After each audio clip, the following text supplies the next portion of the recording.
है। आज विवेक हम करें, हर एक दृष्टि से जीवन के हर एक क्षेत्र पर विवेक करें, जीवन के हर एक समस्याओं पर विवेक करें कि आज हमारे जीवन में शारीरिक समस्या है, आज हमारे जीवन में आर्थिक समस्या है, आज हमारे जीवन में सामाजिक समस्या है। राजनीतिक जगत कम विकलांग आज नहीं है, राजनीतिक समस्या से इतना भरा हुआ है कि राजनीतिक समस्या के चलते 75 वर्ष की आजादी में इस देश को बदलने में इतना हम पीछे हो गए हैं कि 75 वर्ष की आजादी में हमारी भाषा नहीं बदल पाई, 75 वर्ष की आजादी में हमारा भोजन नहीं बदल पाया, 75 वर्ष की आजादी में हमारा भजन नहीं बदल पाया। आज भजन जो शास्त्रीय संगीत था, जो भारतीय संगीत था, वो विलुप्त होता जा रहा है और पोप संगीत हमारे देश में आ गया। ये डीजे जो बज रहा है, डीजे, छोटे छोटे बच्चे डीजे को लगा दीजिए और उस बच्चे का डांस देख लीजिए कि कैसे करता है। हमारे यहाँ जो सिखाया जाता था कि अहम ब्रह्मास्मि, मैं ब्रह्म हूँ, तत्वमसि, तुम भी वही हो, ये शिक्षा दी जाती थी, ये शिक्षा देश से समाप्त हो गई। क्या गया? डांस आ गया, भारतीय संगीत समाप्त हो गया। तो हमारे जीवन में हमारा भोजन नहीं बदला, हमारा भजन नहीं बदला और हमारा वेश नहीं बदला, और दूसरी चीज हमारी भाषा नहीं बदली। भाषा मन हम जो बोलते हैं, भाषा इतना घर कर गया है, इतना मिक्सचर हो गया है भाषा में कि हिंदी शब्द जो है वो समाप्त होता जा रहा है। हिंदी से अब दूर भाग रहे हैं लोग। कहते हैं, कल ही कोई कह रहे थे कि अंग्रेजी मीडियम में बच्चे को पढ़ाएंगे नहीं तो आज के युग में बच्चा किसी काम का नहीं है। हम के भैया अंग्रेजी मीडियम में पढ़ा करके आज के युग के नाते तो ठीक कर लो, लेकिन इस देश में रोज गाली दी जाती है, उस बच्चों से गाली दिलवाया जाता है भाषा के द्वारा। आप देख लीजिए, जिस विद्यालय में आप बच्चे को पढ़ाते हैं, ईसाई के विद्यालय में, ईसाई में कौन है? वहां टीचर नहीं है, वहां सर नहीं है, वहां कौन है? वहां फादर है। एक फादर घर में है, ओरिजिनल जो है, ओरिजिनल फादर घर में है, और एक फादर ईसाई के विद्यालय में है। और लड़का विद्यालय जाता है, उस टीचर को फादर कहकर पुकारता है। गाली है कि नहीं है? बता दीजिए। ये सब कोई गाली सुन रहे हैं कि नहीं? भाषा की दृष्टि से भाषा के इतने गुलाम हम हो गए हैं, उस भाषा को पढ़ा करके बच्चे से माता पिता जीवन भर गाली सुनता है। दूसरी गाली है कि हर एक बच्चा, भारतीय आदर्श शब्द है माँ, इससे बढ़कर कोई शब्द है? माँ, माँ कहिए तो लगता है कि जीवन का सारा रस आ गया। और भारतीय आदर्श का जो शब्द था वो बगल हो गया, और शब्द क्या आया है? बोलिए। शब्द आया मम्मी। जो पढ़े लिखे लोग हैं, जो एजुकेटेड हैं, वो विचार करिए आज कि मम्मी का माने क्या होता है। हमारी बात पर विश्वास नहीं करिए। सबके हाथ में मोबाइल है, आज बेसी दूर जाने की आवश्यकता नहीं है। नेट खोलिए, ऑक्सफोर्ड यूनिवर्सिटी का जो शब्दकोश है, डिक्शनरी है, उसको लोड करिए और पूछिए कि मम्मी का माने क्या होता है। हमको छोड़ दीजिए। आप कहेंगे महात्मा क्या जानता है? महात्मा तो धर्म की बात करेगा और कुछ करेगा, इसको करके क्या करेगा? बहुत लोग ये सोचते होंगे। हम पर विश्वास नहीं करिए, खोलिए अपने हाथ के मशीन को, संसाधन को, कि आज दुनिया इतनी विकसित हो गई है कि दुनिया का कोई चीज हम जानना चाहते हैं तो हम यहां से हिलेंगे नहीं। इतना विकास तो हमने किया, इतना उत्कर्ष हमारा हुआ, लेकिन इस उत्कर्ष के बाद भी हमारा जीवन नहीं बदला। हमारा जीवन इतना नीचे चले गया कि माँ जो है मम्मी बनकर आ गई। मम्मी माने लाश। कोई मुर्दा कह दे आपको, कपाड़ तोड़ दीजिएगा कि नहीं? जिंदा आदमी को कोई मुर्दा कह दे तो 302 का मुकदमा हो जाएगा, होगा। लेकिन रोज अपने बेटा से मम्मी कहलवाती है, मम्मी मने लाश, और यही लाश समझता है बेटा। इसलिए वह बेटा जब जवान होता है तब कहता है कि घर में तोरा रहे की जरूरत नहीं है, कहाँ चल जो, कि हम जवान हो गए हैं, अब इस संपत्ति पर मेरा अधिकार है, तुम्हारा कोई अधिकार नहीं है, और तुम घर में भी नहीं रहो, कहाँ कहाँ चले जाओ, कहा वृद्धाश्रम में चले जाओ, विधेयक ले आया है भारत सरकार, अब जाओ, घर में रहने की आवश्यकता नहीं है। हमारा जीवन बदल गया कि नहीं, हम नीचे चले गए कि नहीं, क्यों? इसलिए कि विवेक हमारा शून्य हो गया, विवेकहीन हम हो गए हैं। विवेकहीनता के चलते हमारा जीवन नारकीय होता जा रहा है। पिताजी को डैड कहते हैं, डैड मन पिता शब्द कितना प्रिय शब्द है। पिता का पिता धर्म, पिता स्वर्ग, पिता परिपालक, पिता जो है परिपालक है, जन्मदात्री माता पिता, पिता जो है श्रम करके हमारे जीवन को खड़ा करने का प्रयास करता है। जो आज हमको जहां पर आए हैं, आज आपसे बात कर रहे हैं, ये अवसर दिया है। यहाँ के आयोजकों में संकल्प सबों का योगदान है, लेकिन उस आयोजकों में सबसे बड़ा संकल्प इस आयोजन का है, क्या नाम है, विष्णु जी, विष्णुदेव जी। उन्होंने जाकर के बिना बैठक किए संकल्प लेकर के, कार्यक्रम लेकर के आया, और उस संकल्प को यहाँ के तमाम लोगों ने मिलकर के सहयोग देकर ये कार्यक्रम सफलता की ओर है। तो आपसे आमने सामने होने का अवसर दिया है, इसके लिए उनको धन्यवाद है। लेकिन आज जो मैं गया, उनका जो भाई है वो भी बच्चे को पढ़ाया लिखाया है, उनका भाई क्या नाम है, ब्रह्मदेव जी, जब वो ले गए अपने यहाँ भोजन के बाद, तो बच्ची सब खड़ी हुई। हम सोचे कि पढ़ी लिखी नहीं हो, वेशभूषा देख करके, घर भी बहुत बढ़िया नहीं है।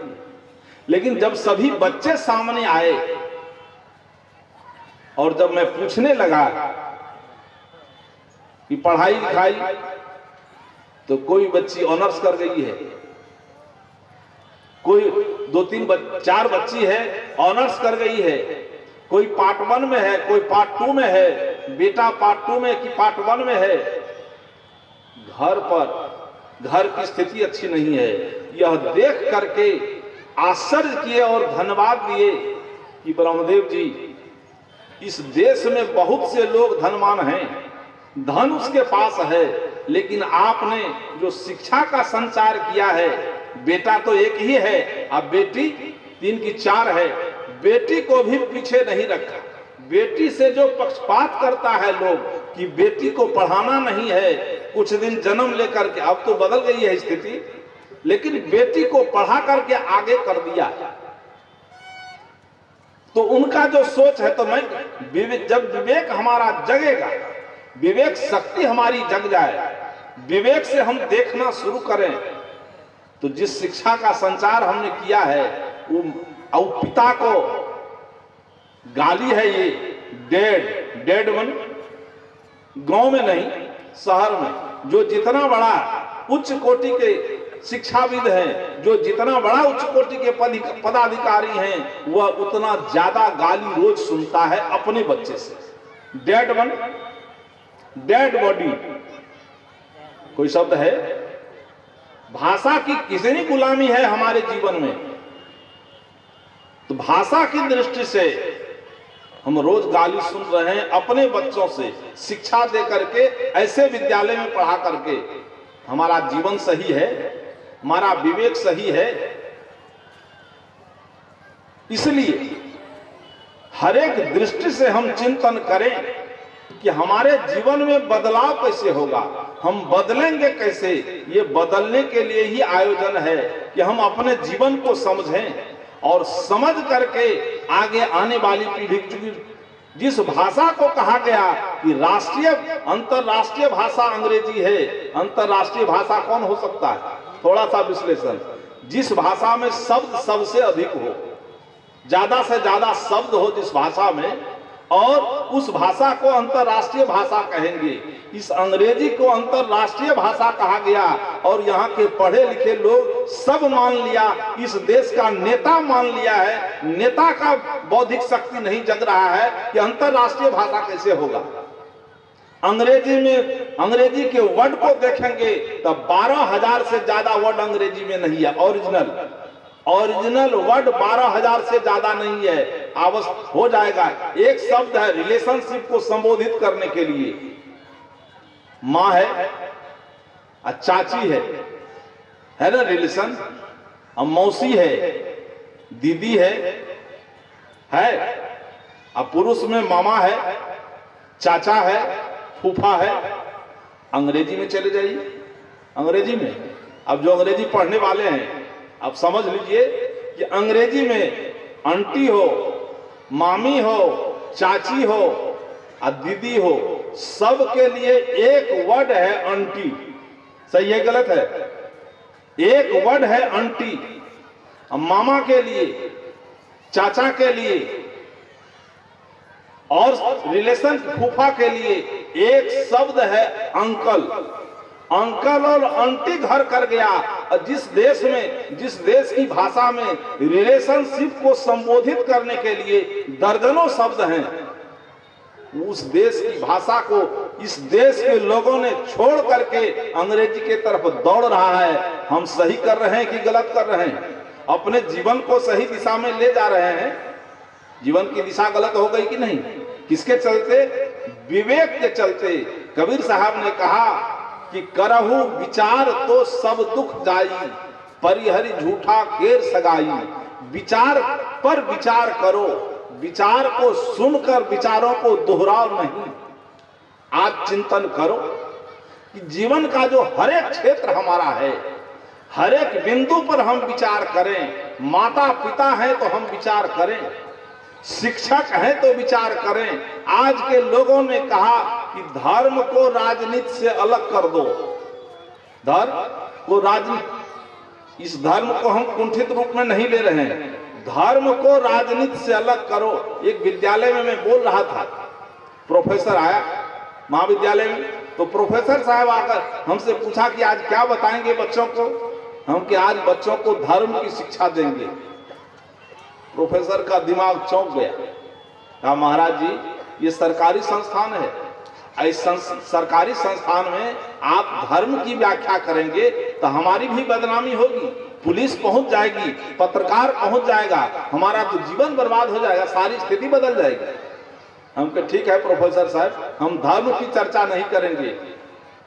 हम मंच पर गए, हम नैतिकता की चर्चा किए, नैतिकता पर बोलना शुरू किए और उसी बीच में धर्म शब्द आया। हम के धर्म शब्द है, धर्म का अर्थ क्या होता है? धीरी धातु है संस्कृत में, जिसमें प्रत्यय होकर के धर्म शब्द की निष्पत्ति होती है, जिसका अर्थ है कि धारण करने योग्य।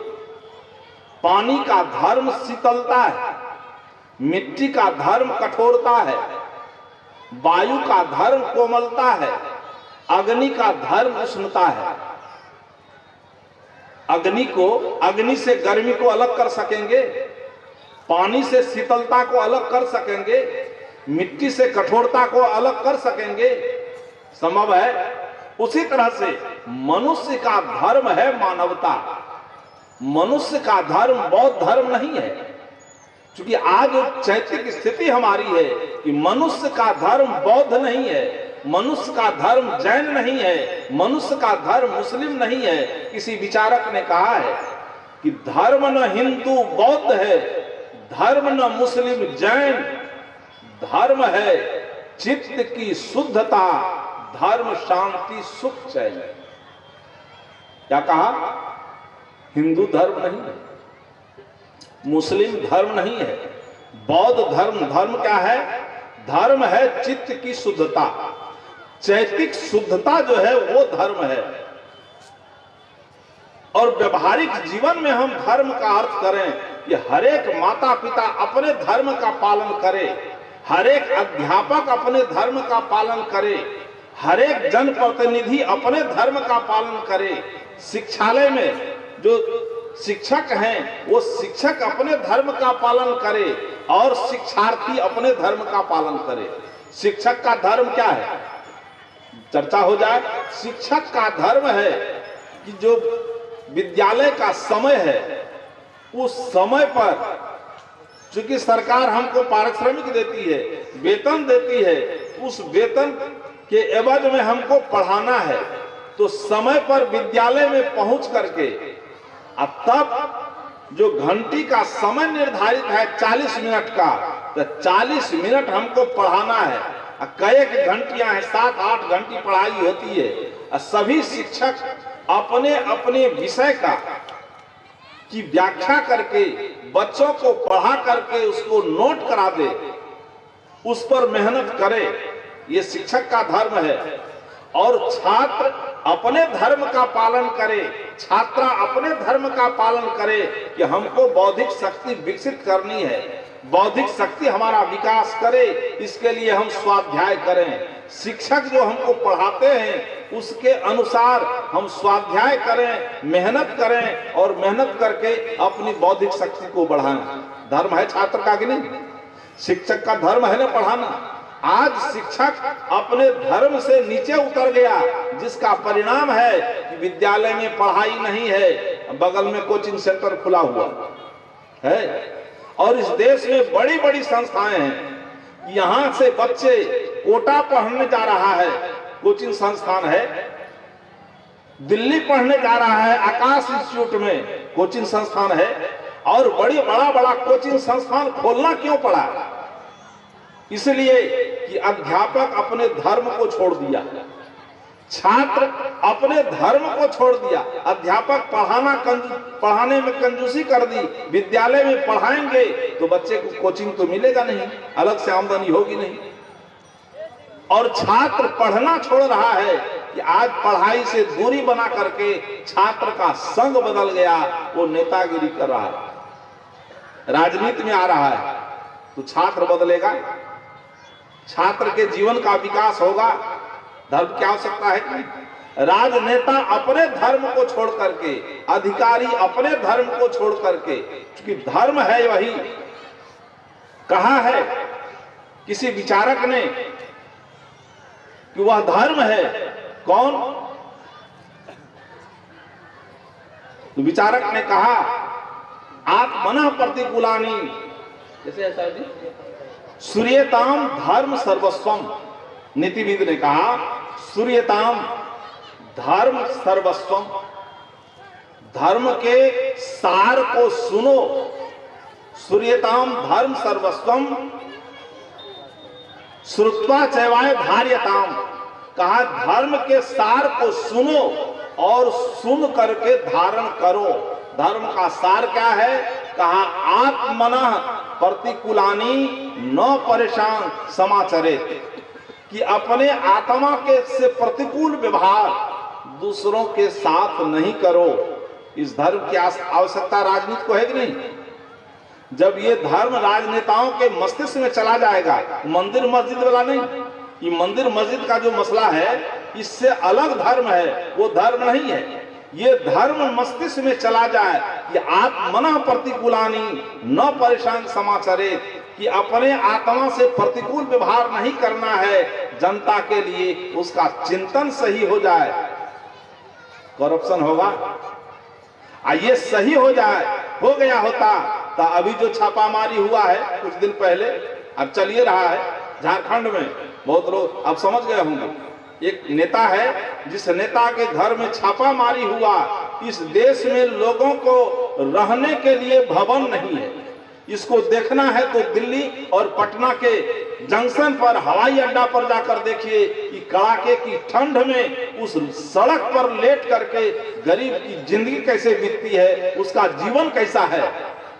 और एक तरफ इसी देश के वंशावलियों के साथ कितनी पीढ़ी से, आजादी के 75 वर्ष में एक आदमी के घर से कितना नोट निकला, वह नोट रखने के लिए भवन बनाया हुआ था, टाइल्स लगा हुआ था और उसमें सजा करके रखा था, गोदाम में ताला मार करके उस भवन से जो धन निकला है गिनने में शायद 5 दिन लग गया, कितनी मशीनें खराब हो गई, कितने अधिकारी को लगाना पड़ा। नैतिकता उसमें रही होती तो ये बंद होता, ये धन बंद। किसी के पास 500 करोड़ और किसी के पास 5 रुपया नहीं, यही नैतिकता है क्या? यही धर्म है क्या? कबीर साहब इसको धर्म कहा, उसको धर्म नहीं कहा। आज मैं जानना चाहता हूं कि कबीर के धर्म की, कबीर के विचार की आवश्यकता आज समाज को है कि नहीं? जितनी प्रासंगिकता कबीर की कबीर के जन्म काल में था, उनके कार्यकाल में था, आज 620 वर्षों के बाद भी कबीर की उतनी ही प्रासंगिकता है। क्योंकि जब तक इस समाज में ये स्वार्थपरतापूर्ण राजनीति रहेगी और स्वार्थ रहेगा, अंध धर्म रहेगा, तब तक कबीर के विचारों की आवश्यकता होगी कि नहीं होगी? इसलिए कबीर साहब ने कहा कि विवेक करो अपने जीवन पर कि धर्म क्या है। उस धर्म को समझ करके, धर्म है जीने की कला, जीवन जीने का जो नियम है उसको धर्म कहते हैं। और उस नियम में हम लोग जी रहे हैं क्या? हम नहीं जी रहे। वह नियम हमारे पास नहीं है। वह नियम रहा होता तो माता पिता आदर्श थे। पति पत्नी का दाम्पत्य जीवन कितना पवित्र है। भारतीय आदर्श का एक मूल चिन्ह है दाम्पत्य जीवन। और दाम्पत्य जीवन कितना विवेकहीन है, तो देख लीजिए। एक दिन चले जा रहे हैं, बर के पेड़ के पास इन लोगों की भीड़ लगी हुई है। अब कर क्या रही है? धागा लपेट रही है। बहन जी से पूछते हैं कि शादी किससे हुई थी? बताओ किससे? बर के गाछ, बर के पेड़ में धागा लपेट रही है, मिश्री चढ़ा रही है। एक संजोग की बात, एक इतना मूर्ख कि उसको पंखा झेल रही है। हमके झेलो पंखा, इसके कहीं लू नहीं लग जाए। लेकिन जरा विचार करो कि तुम मां बनी हो, मां बनने में सहयोग किसका है? सही सही विवेक करो। आज जो हमारा जीवन विशृंखल हो गया है कि मां बनने में सहयोग किसका है? बर के पेड़ का कि गंगा का कि कोसी का कि कावेरी का? कि एक बताहवा बाबा है, उसमें बहुत लड़का सब है, उसमें डूबा हुआ। बताहा देवता एक तो है, कौन? शिव जी। शिव की पूजा तेजी से चल रही है। और आज समूचे विश्व नहीं, ये कोसी और सहरसा जोन में, इसी में है कि कोसी सहरसा जोन में एक व्यक्ति पैदा लिया, कहा कि सब गुरु मर गया। जितना गुरु हुआ था वो गुरु के लायक नहीं था। कहा क्यों? कि वह गुरु चूल पर धर्म का चादर रख दिया है। मतलब उस गुरु के पास, कबीर के पास जाओ, मछली मांस अंडा नहीं खाना है, शराब नहीं पीना है। बुद्ध के पास जाओ तो शाकाहारी, वहां तो दोनों हो गया है, शाकाहारी भी है मांसाहारी भी है। महावीर के पास जाओ तो वहां तो मांस नहीं खाना पड़ेगा। उस सब को टटोल लिया। इस देश में एक से एक लाल मुझक्कड़ धार्मिक क्षेत्र में पैदा लिया कि कुछ ऐसी बात कह करके जो फेंका हुआ समूह है, जिसकी उपेक्षा हो रही है, वो हमारे साथ कैसे आ जाए। तो युवा पीढ़ी के लोग, मैंने कल कहा था कि टीवी के विज्ञापन को देख करके युवा पीढ़ी के लोगों का मस्तिष्क विकृत हो गया। ये परिभाषा सुन करके कि संडे हो या मंडे, रोज खाओ अंडे। अब वह देख रहा है कि कबीरपंथी में हम जा नहीं सकते हैं, यहाँ तो मछली मांस छोड़ना पड़ेगा, शराब छोड़ना पड़ेगा, यहाँ माता पिता को नमन करने कहते हैं। तब वो रास्ता खोजता है, क्योंकि हर एक व्यक्ति रास्ता खोजा है। साधना का सरलीकरण हो गया इस देश में, शिक्षा का सरलीकरण हुआ, राजनीति का सरलीकरण हुआ। देख लीजिए आपके देश में क्या हो रहा है, प्रदेश में राजनीति का सरलीकरण, शिक्षा का सरलीकरण। जब शिक्षा का सरलीकरण हो गया, तो जैसे जैसे शिक्षा का स्तर गिरते गया वैसे वैसे हमारे देश में डिग्री लेकर आगे आया, लेकिन भीतर भीतर से साफ है। पीछे पूछिए डिग्रीधारी को, एक लड़का आचार्य पास कर गया में, और उसको भरी सभा में हम कहते हैं कि ये में पास कर गया है, वो कहता है वो क्या हुआ, वो बोलता नहीं है, शरीर को टच करता है। कहा साहब जी ऐसा मत कहिए। काहे जी? कहा हमको कोई पूछ देगा, अभी तो कुछ बता नहीं सकेंगे, डिग्री तो है हमारे पास लेकिन एक अक्षर का ज्ञान नहीं है हमारे पास। ये डिग्री किस काम की? इस डिग्री का अंबार है। तो धर्म का सरलीकरण हो गया, और सरलीकरण करके क्या किया, जो 50% युवा पीढ़ी के लोग थे उसको हम अपने बस में कैसे करेंगे। उसको कहा कि वो सबका गुरु जो है वो सबका धर्म कमजोर है, वो सबका देवता कमजोर है। कुछ भगवान ऐसा है इस देश में, किसी का देवता जो है, जो हिंदू का देवता है उसको क्या चढ़ता है, मुलायम मुलायम तुलसी के पत्ती। हम मिस्रियों से काम चल जाए नहीं है, बतासा से भी काम चल जाता है। और मुसलमान का देवता यहाँ खसी पठा चढ़े छे। मुसलमान का देवता कैसा है, उसके यहाँ खसी पठा सब चढ़ता है, और गाय भी चढ़ता है, गाय का भी चोखा वहां बनता है। तो हिंदू को ललकारा, कहा तुम्हारा देवता कमजोर है, तुम्हारे देवता का लीवर बहुत कमजोर है, इसलिए कि तुम्हारे देवता को मुलायम मुलायम तुलसी की पत्ती चाहिए, अब बतासा चाहिए जो पानी देख करके गल जाता है। हमारे देवता का लीवर इतना मजबूत है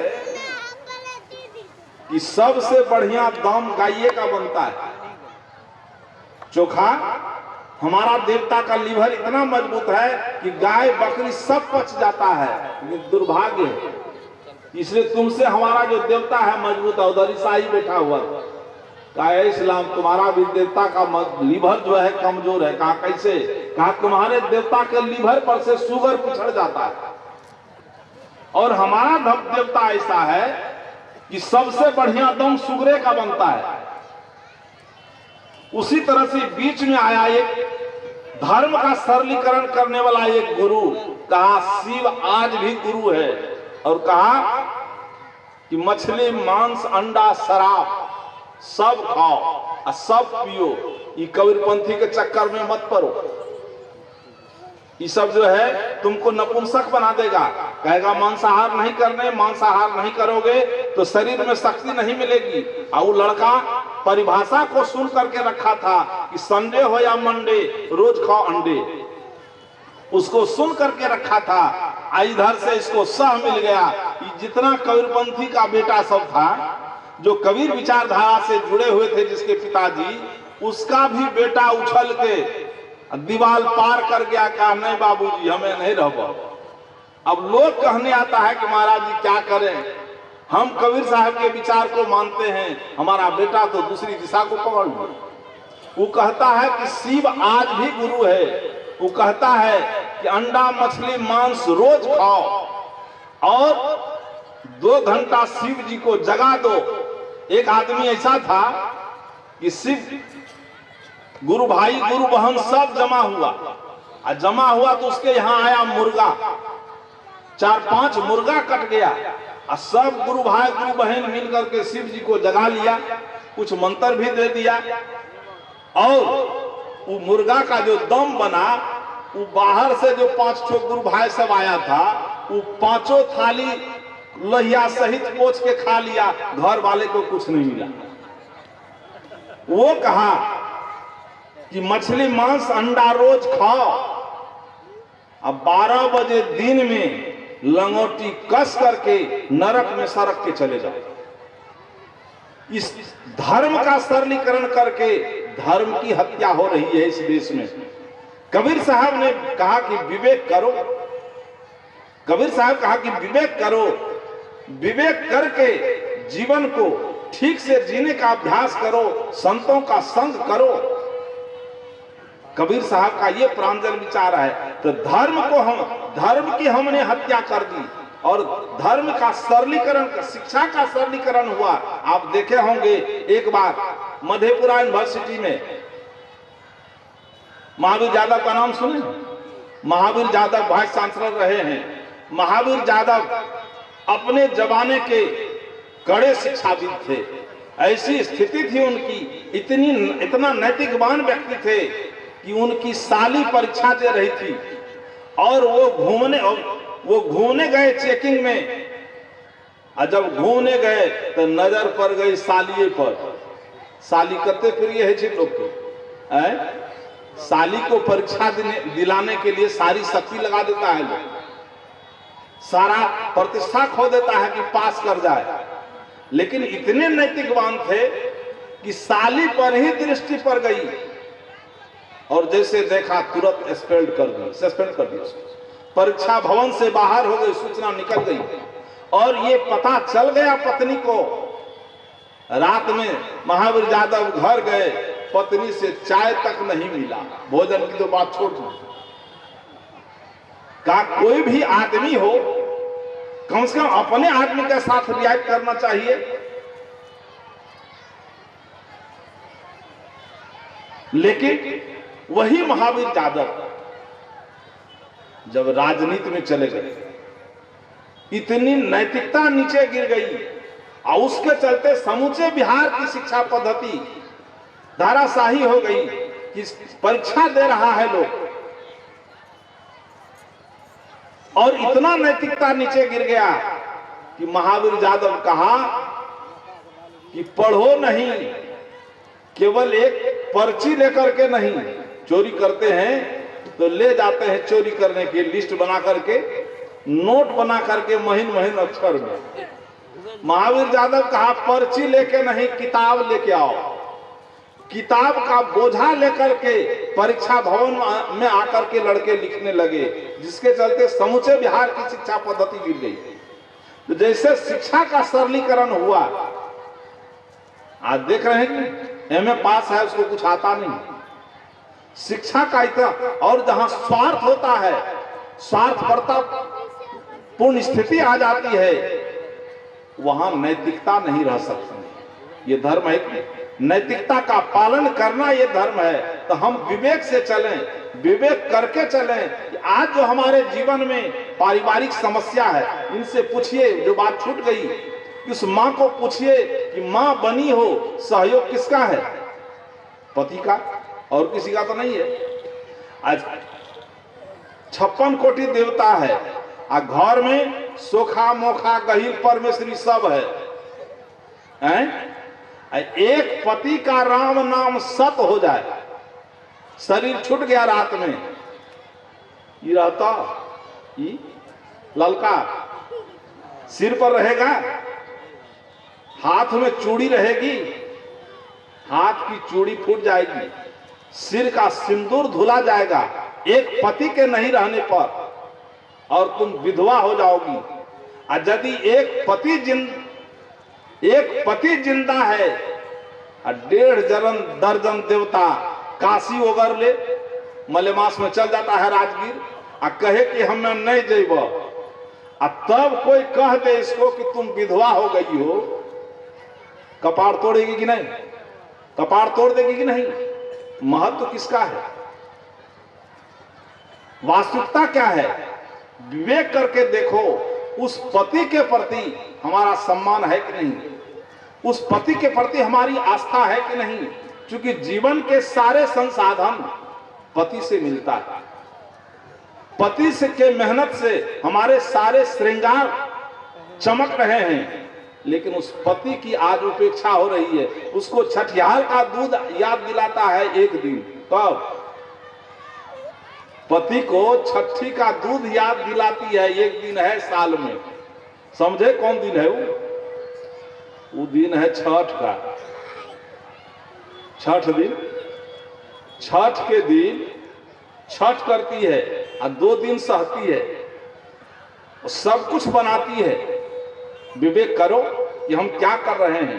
कि वो बनाती है ठकवा, पकवान बनाती है, नारियल टावक, कपाड़ नोच के छुट्टी कर देती है, नहीं है पैसा तो बैल बेच दीजिए, बाछी बेच करके लेकिन दीजिए, छठी माई का पर्व करना है। वो लाकर दे देता है बेचारा, सब बन कर तैयार हो गया, सब कुछ डाल दिया, वो नमहर नमहर के ताई छठ माई हो गया है। ये आश्चर्य होता है कि छठ सूर्य का पूजा है तो स्त्रीलिंग कैसे हो गया, वो मां कैसे हो गई, ये बात समझ में नहीं आती है। वो लंबा लंबा केतारी का पौ, नारियल टाप सब दे दिया, और जब जाने लगती है सुथनी वगैरह सब दे दिया है, और जाने के समय कहती है कि जा हल्दी तो देवे न कर लिए। कहाँ जाती है ये? दौड़कर बाड़ी जाती है, हल्दी उखाड़ कर लाती है, धो कर रख देती है। जरा सोचो कि जब अपना हल्दी खाने का जरूरत पड़ता है, कच्चे खाए छ, कच्चे हल्दी उखाड़ करके, धो करके, बना करके, उसन के, सुखा के, कूट के तब सब्जी में डालते हैं। और वो याद पड़ा है लेकर जाने के समय तक कहती है कि भूल गए, तो लेकर के आती है और धोकर रख दिया। कहा हे सूर्य भगवान, हे छठी माई, तो ही अपना घर में उसन लिया, सुखा लिया, बना के खाइए, हमारा समय नहीं मिल रहा। उसको धर देती है। और जब उठाने की बारी आती है चंगेरा, तब जब चंगेरा उठाना है तो कौन उठाएगा? नौकर नहीं। तब बुलाती है किसको? जिसको गोस्वामी तुलसी ने कहा कि एक ही धर्म एक व्रत नेमा, काय बचन मन पति पद प्रेमा। पत्नी के लिए एक ही व्रत और धर्म है, नियम है कि पति के आज्ञा के अनुसार चलना, पति के निर्देशन में चलना। आप लोग अहंकार नहीं करने लगिएगा। भारतीय दाम्पत्य जीवन बहुत ही आदर्श है। पत्नी का धर्म है एक पतिव्रत धर्म का पालन करना। तो आप चाहते हो कि हमारी पत्नी एक पतिव्रत धर्म का पालन करे, तो आप भी अपने आंख पर चश्मा लगाइए और चश्मा लगा करके आप भी एक पत्नी व्रत धर्म का पालन करिए। वो पत्नी को, पति को क्या करती है? जो पति सम्मान योग्य है उस पति को कहती है, कुली तो किसी को देना नहीं है, उस दिन कुली बनाती है, इसको उठाओ। इंजीनियरों को खाली बिना पढ़ल लिखल नहीं, जो इंजीनियर है वो हो, पैसा तो जेब में है, लेकिन कहती है कि नहीं, कुली आज तुमको ही बनना है छठी माई का।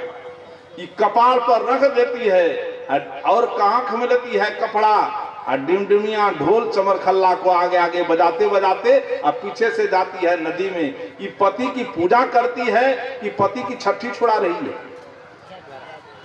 ये चिंतन कर, विवेक करिए कि हम विवेक करके चलें। जब तक विवेक का उद्घाटन नहीं होगा हमारे जीवन में, तब तक हमारे जीवन की समस्या का समाधान नहीं हो सकता।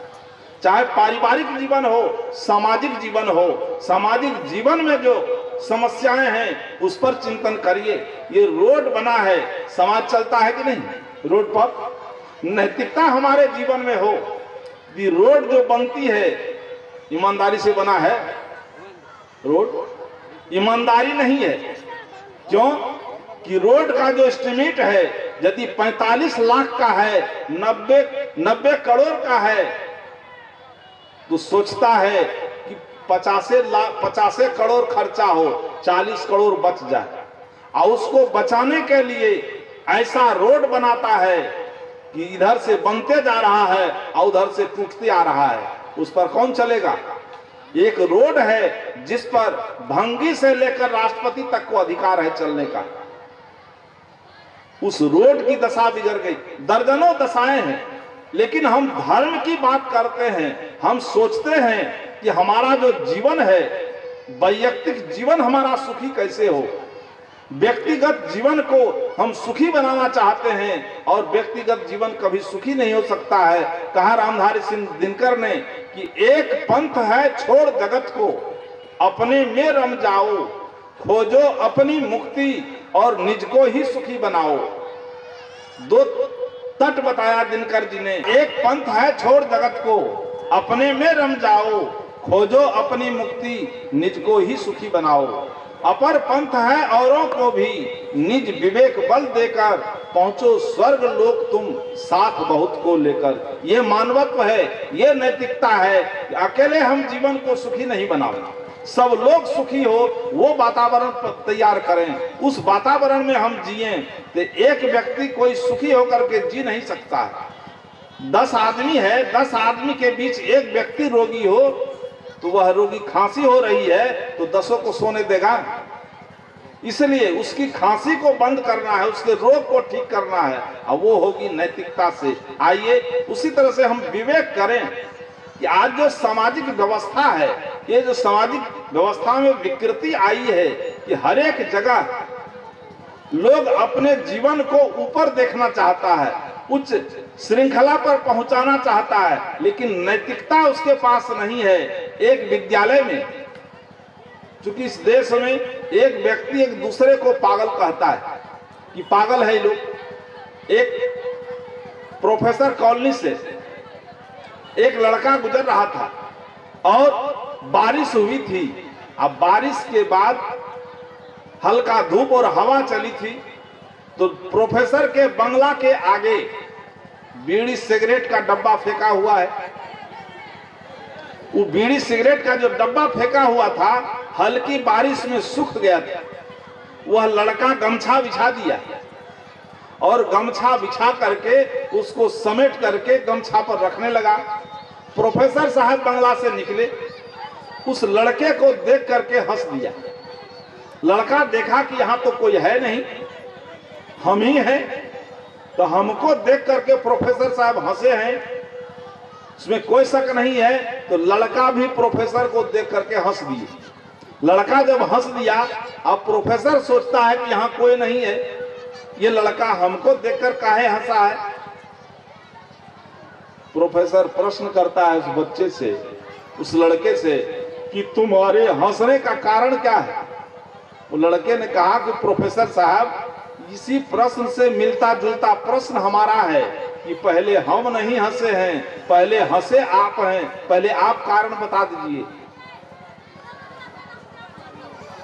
तो प्रोफेसर भी कहता है कि हम तुमको ही देख करके हंसे हैं। कहा इसमें कोई शक नहीं है, कहा पहले आप बताइए।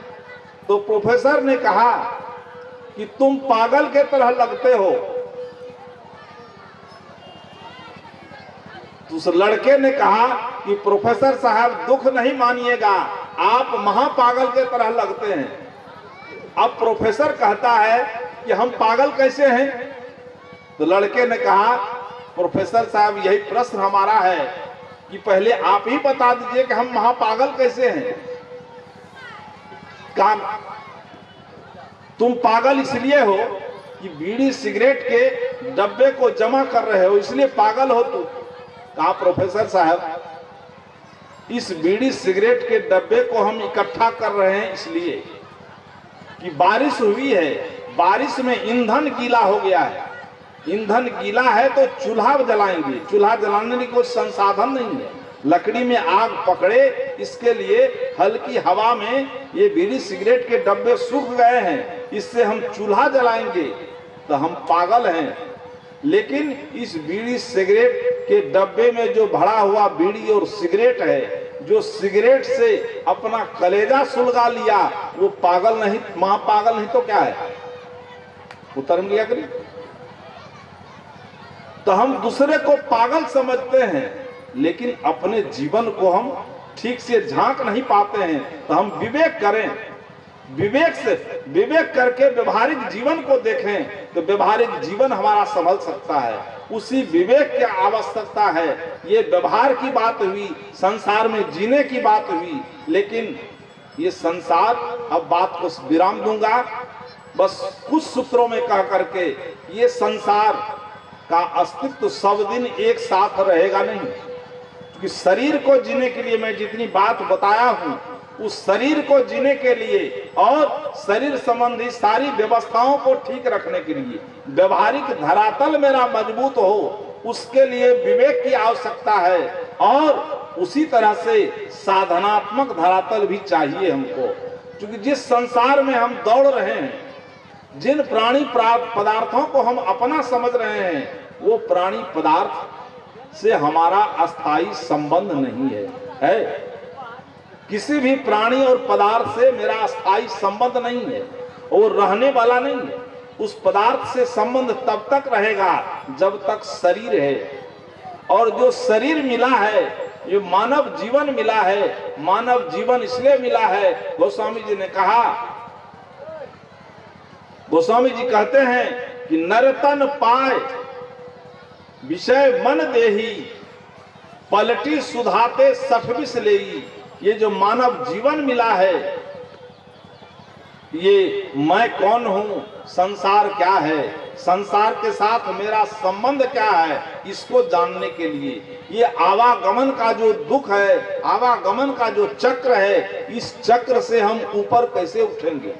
ये संसार शरीर संबंधी जितनी बातें हुई, ये संसार को जीने के लिए, लेकिन शरीर से ऊपर उठ करके आत्मा भी कोई चीज है। शरीर और आत्मा दोनों का संबंध जीवन है, और दोनों का संबंध विच्छेद हो जाना मृत्यु है। तो शरीर का भोजन है चावल दाल साग सब्जी मक्खन मलाई, ये शरीर का भोजन है। और आत्मा का भोजन, आत्मा का भोजन है ज्ञान, आत्मा का भोजन है तत्वबोध, आत्मा का भोजन है कि मैं कौन हूं, संसार क्या है, इसको जानना। लेकिन यहाँ भी हम उलझते हैं। जो साहब जी कह रहे थे कि घर जरे घुर बुताए, साधना करके, क्योंकि हमारे जीवन का जो दोष है, वह दोष हमारे जीवन की विकृति है, ऐन्द्रिक विकार है, ऐन्द्रिक लंपटता है। उस ऐन्द्रिक विकार को साधने के लिए संजत, चूंकि वासना ही जन्म मरण का कारण है। महात्मा बुद्ध ने कहा,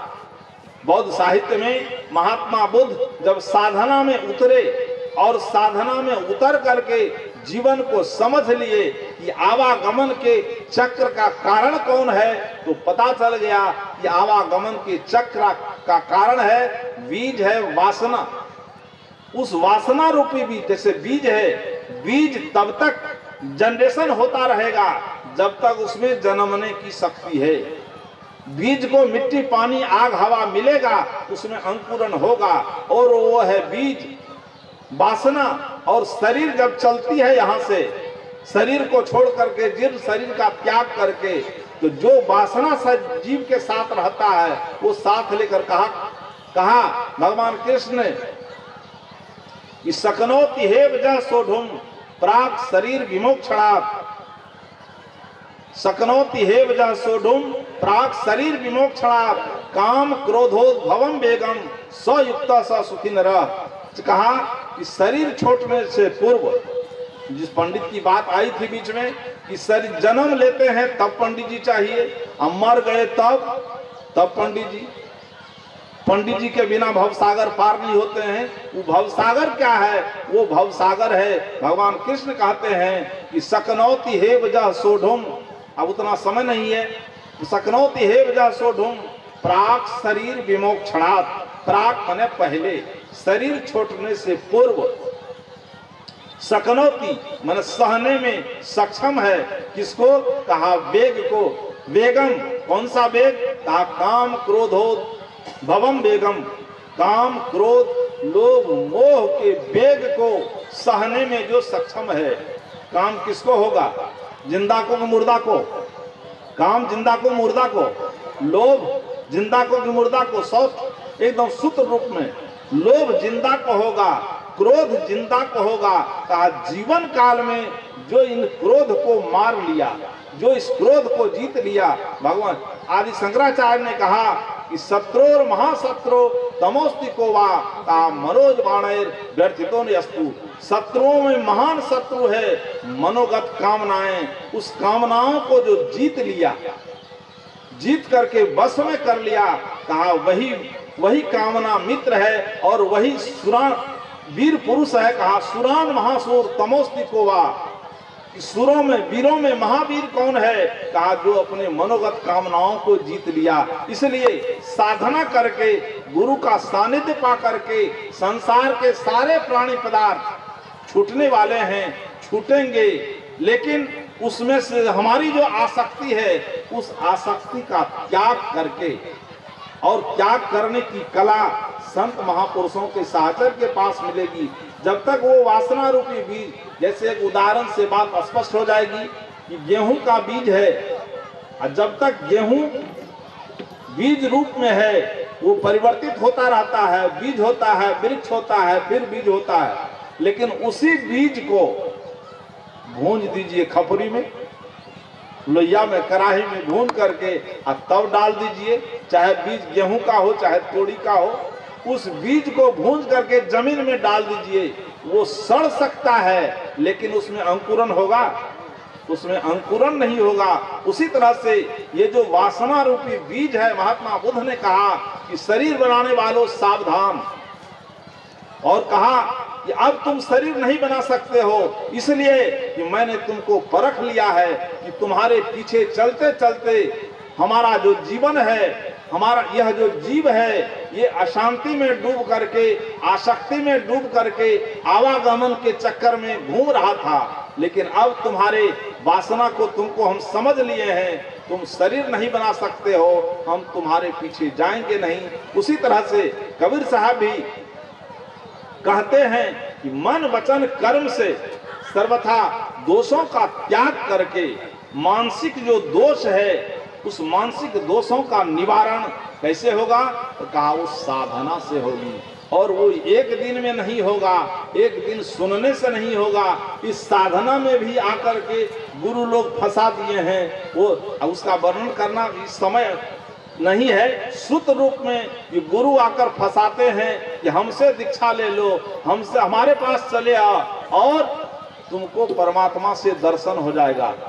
परमात्मा, एक परमात्मा की बटलोही कपार पर रख दिया और उस बटलोही को लेकर के सब लोग घूम रहे हैं, और वह बटलोही हमारे जीवन को इतना प्रमुखापेक्षी बनाया कि जब भी कोई समस्या आती है तो नीचे वाला बात नहीं करते हैं, ऊपरे वाला, कि ऊपर वाला जाने। कुछ ये सत्संग में जाइएगा तो कहता है जाने की तो इच्छा थी, लेकिन गिरी कारज नाना जंजाला, गिरी में काम इतना है कि सत्संग में जाने का फुर्सत नहीं है।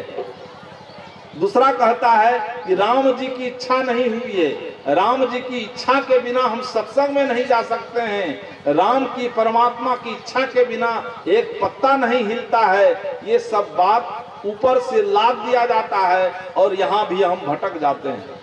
इसलिए इस भटकाव से भी बचने के लिए कबीर साहब ने कहा कि अखिया तेरी, अब इसकी व्याख्या नहीं हो पाई, अखिया तेरी रत्नारी तू क्यों पहरा जार। मछली को लेकर के जा रहा था मछुआ बेचने के लिए, तो कबीर साहब कहते हैं मछली तुम्हारे पास तो आंखें थी, इतना बढ़िया आंख है, इस आंख रहते हुए भी और तुम पानी में थी, तुम फंस कैसे गई।